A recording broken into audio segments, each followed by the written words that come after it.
Good evening, fellow South Africans and citizens of the world. Well, there's one thing consistent about chameleon Julius Malema, and let's have a quick look at that.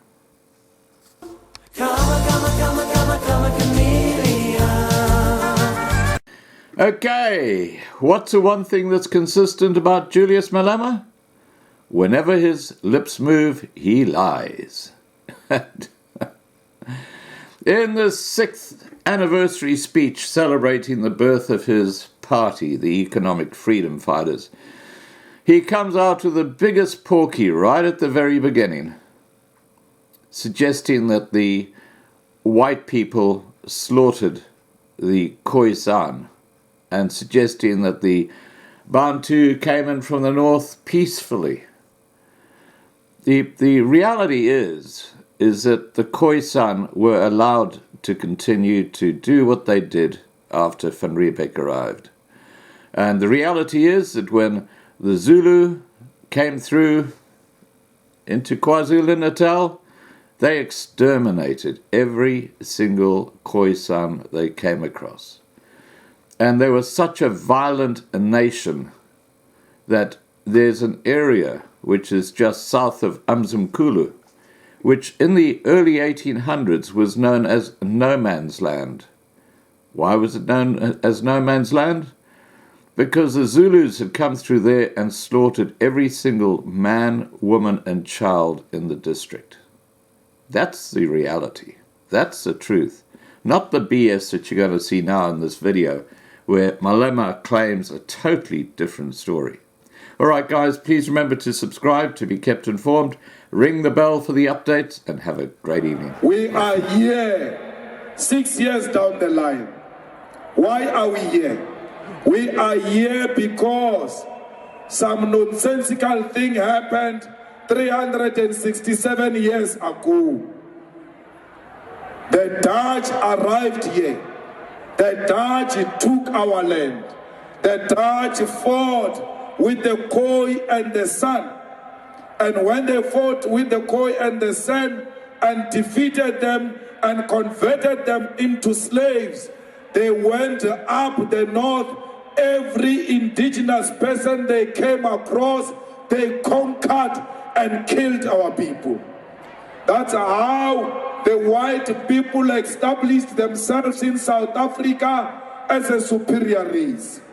That's how, after defeating the Xhosas of Hintsa, after defeating the Zulus of Trechayo, the Basotho of Mushweshwe, the Bapedi of Skukuni, they thought they were now powerful. They can control everything, including the air we breathe.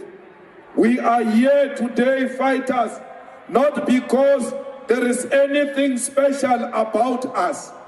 There's nothing special about us.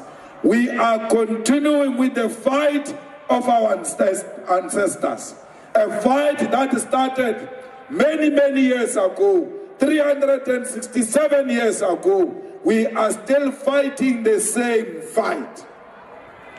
Our ancestors will never rest in peace for as long as the white men still walk the land and pretend to be the owner of this land.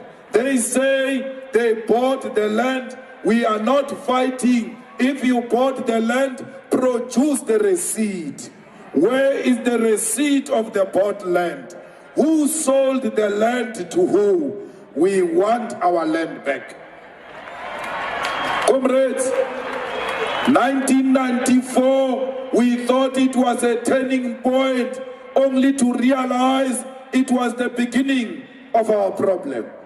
We are in more trouble now than we were before because the ANC is collaborating with the enemy against its own people. When they went into COSDESA, when they adopted this liberal constitution, they knew very well that nothing was favoring black people. But black people, don't be disillusioned. On the 26th of July, a movement was formed This movement was inspired by the July 26 movement of Cuba. We are the children of Fidel Castro. We are the children of Winnie Mandela. No one can break us.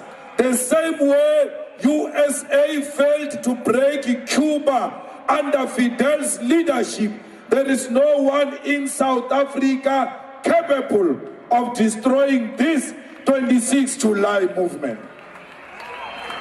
Comrades, we are going to make sure that we follow in the footsteps of the undefeated combatants of Cuba. We must be disciplined like Fidel Castro, even when the bullies come after us like they did with Castro for more than 5 decades. Castro stood firm.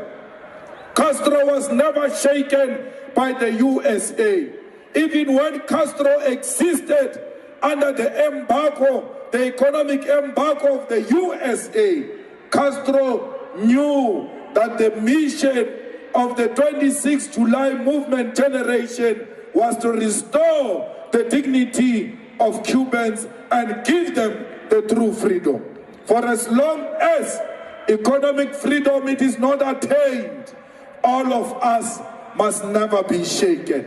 Every time you get demoralized, every time you are in doubt, have a picture of Fidel Castro in your room, have a picture of Winnie Mandela in your room, look at them and say, they never gave up. Why must I give up? I'm going to fight until the attainment of economic freedom. Comrades,